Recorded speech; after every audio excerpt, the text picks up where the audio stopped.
Patrick Coutan, on est ici sur le circuit Carole. Est-ce qu'on peut faire un bilan de la saison de vitesse 2015, s'il te plaît?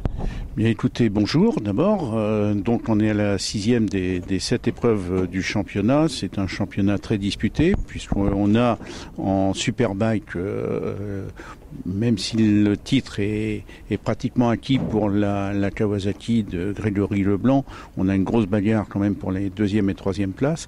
Et ce qui est bien cette année, c'est qu'on a vraiment toutes les marques présentes sur ce championnat. Donc on a vraiment au niveau du Superbike une grosse bagarre.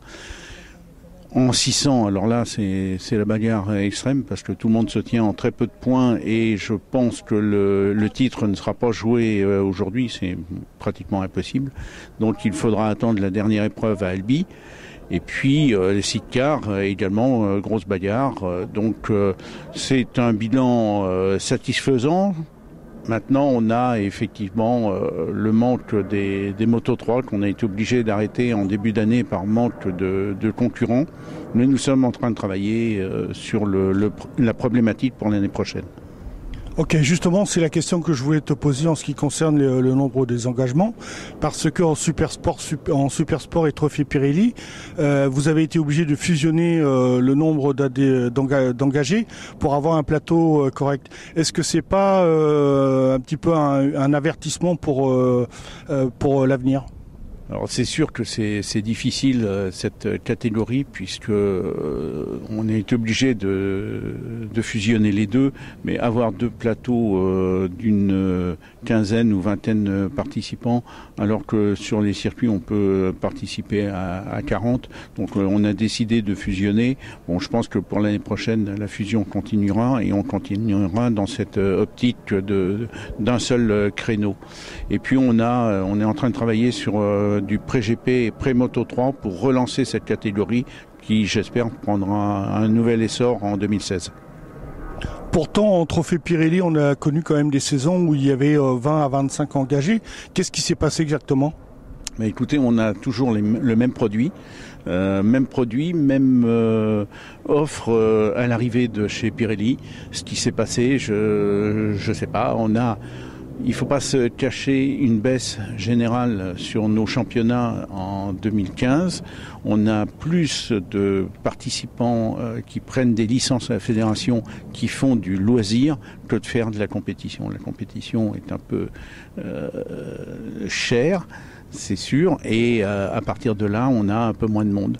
Donc il faut faire le dos rond, là, je pense, pendant un an ou deux, et je pense que ça reviendra. L'économie en France on nous promet une meilleure économie. Bon, écoutez, pour la compétition, j'espère que ce sera pareil.